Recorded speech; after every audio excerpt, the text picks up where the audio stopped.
तो हेलो दोस्तों, कैसे हो? तो हमारे चैनल लर्न विथ मन में आपका स्वागत है। और आज हम लोग थोड़ा सा डिफरेंट चैप्टर करेंगे, structure of the atom.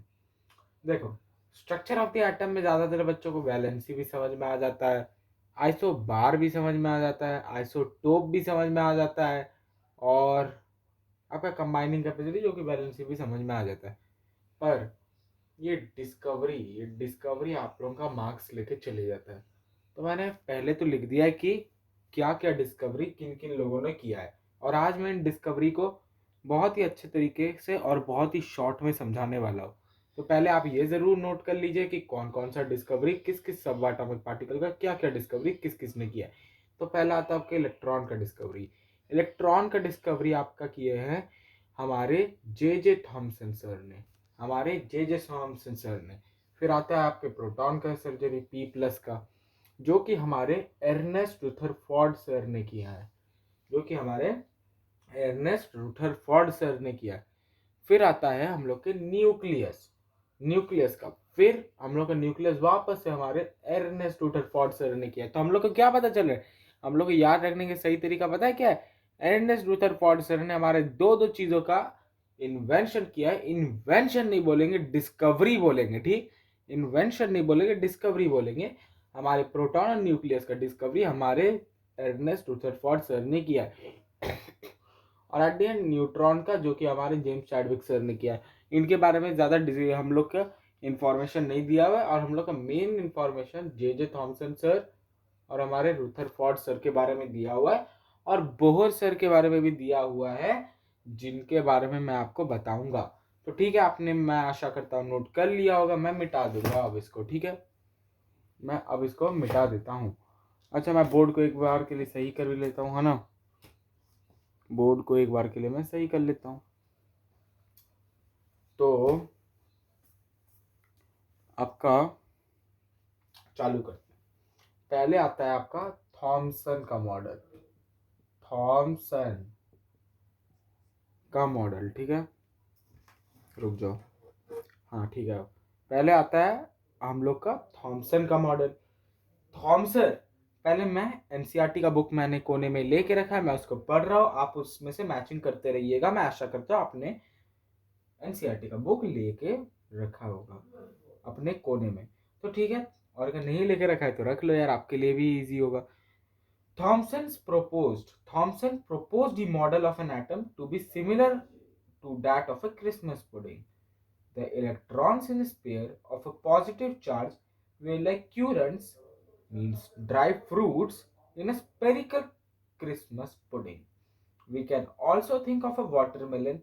The positive charge in the atom is spread all over like the red edible part of the watermelon, while the electrons are studied in the positively charged sphere like the seeds in the watermelon. देखो, आप लोगों को समझ में आया हो ना आया हो, कोई दिक्कत नहीं है, मैं समझाऊंगा, अच्छे से समझाऊंगा, लाइन वाइज लाइन समझाऊंगा, ठीक? तो देखो, थॉमसन ने क्या कहा था, मान लो ये एक वाटरमेलन है, ठीक? मान लो ये एक वाटरमेलन है।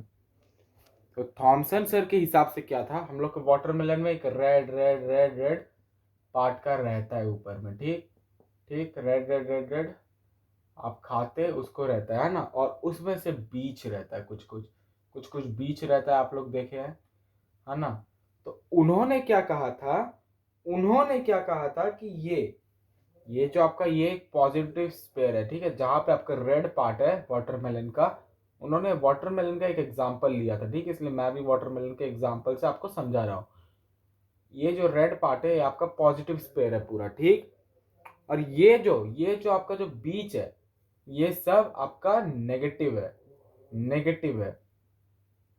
तो ठीक है, तो इस हिसाब से उन्होंने क्या कहा था कि जो ये जो नेगेटिव पार्टिकल होता है, नेगेटिव पार्टिकल होता है, और ये जो पॉजिटिव पार्टिकल जो बीच का होता है, वो दोनों ए सेम सेम प्रोपोर्शन में रहता है, मतलब सेम नंबर में रहता है। या तो सेम प्रोपोर्शन बोल लो या तो सेम नंबर में रहता है बोल लो, ठीक? तो इस हिसाब से जब माइनस और प्लस दोनों सेम में रहा, मान लो -4 रहा और +4 रहा, तो माइनस प्लस कट के 0 बन जाता है। कुछ भी ले लो, -4 होगा ऐसा जरूरी नहीं है, आपका कुछ भी हो सकता है, तो इस हिसाब से हम लोग को एक चीज तो समझ में आ गया कि थॉमसन सर ने क्या कहा था। तो चलिए अब थॉमसन सर का क्या क्या प्रपोज किया और उन्होंने उनका क्या क्या ड्रॉबैक था ये भी देख लेते हैं। सबका एक एक ड्रॉबैक भी होता है ना, मतलब सबका होगा ऐसा जरूरी नहीं है, पर अभी थॉमसन और रुथरफोर्ड सर का तो है। अभी हम लोग एनसीईआरटी के हिसाब से जा रहे, ठीक। तो एनसीईआरटी में अभी हम लोग को क्या पता चला, तो इससे क्या पता चला, Thomson Thomson propose that, Thomson sir propose that, भले ही मैं लिख नहीं रहा हूं पर उनको सर कहना चाहिए थी, क्योंकि उन्होंने इतनी बड़ी एक डिस्कवरी की है इलेक्ट्रॉन का, अगर उनको हम सर नहीं कहेंगे तो किनको कहेंगे, है ना। Thomson proposed that an atom consists of a sparely, an atom consists of a positively charged pair and the electrons are embedded in it. जैसे कि मैंने कहा कि थॉमसन सर ने एक वाटरमेलन का एग्जांपल लिया, उन्होंने उस वाटरमेलन के ये जो खाली वाला जो पार्ट है इसको पॉजिटिव कहा, और ये जो बीच है इसको नेगेटिव कहा। यही कह रहा है पहला पॉइंट आपका। फिर दूसरा पॉइंट क्या कह रहा है, the negative and positive charges are equal in magnitude, so the atom as a whole is electrically neutral। तो मैंने आपको थोड़ी देर पहले बताया कि नेगेटिव जितना होगा उतना ही पॉजिटिव होगा, इसलिए एक एटम को न्यूट्रल कहा जाता है। पर देखो अभी तो यहाँ पे मैं देख लेता हूँ कि दिया हुआ है या नहीं दिया हुआ है। नहीं दिया हुआ है थॉमसन का आपका ड्रॉबैक, पर मैं आपको थॉमसन का ड्रॉबैक बता सकता हूँ। क्या मैं आपको थॉमसन का ड्रॉबैक बता सकता हूँ? मैं फिर भी एक बार चेक कर लेता हूँ दिया हुआ है या नहीं। मेरे हिसाब से नहीं दिया हुआ है, क्योंकि मैं एक बार पढ़ चुका हूँ और फिर ही मैं आपको समझा रहा हूँ। तो देखो थॉमसन का पहला ड्रॉबैक था कि उसके पास कोई एक्सपेरिमेंटल एविडेंस नहीं था। वो खाली एक रियल लाइफ मॉडल को उठा के कह रहे थे, है ना। जैसे कि उनके पास क्या एक्सपेरिमेंटल एविडेंस था कि ऐसा ही होता है, कि पॉजिटिव और नेगेटिव चार्ज ही इक्वल मैग्नीट्यूड में रहता है, ऐसा उनके पास कुछ नहीं था। और पहला चीज वो स्टेबिलिटी, एटम के स्टेबिलिटी को प्रूव नहीं कर पाए, और वो क्या प्रूव नहीं कर पाए, ये देखिए ड्रॉबैक था ना, ये ड्रॉबैक शॉर्ट में 2 पॉइंट में मैं आपको अच्छे से बता दूंगा। ड्रॉबैक, वो एटम की स्टेबिलिटी को प्रूव नहीं कर पाए, और दूसरा चीज वो क्या नहीं प्रूव करे, उनके पास कोई एक्सपेरिमेंटल एविडेंस नहीं था इस चीज का कि ऐसा ही होता है, ठीक। तो हम लोग को इलेक्ट्रॉन का डिस्कवरी तो पता चल चुका है, और अभी हम लोग चलते हैं आपका रुथरफोर्ड के मॉडल पे, है ना। थॉमसन का मॉडल पता चल गया, तो रुथरफोर्ड के मॉडल पे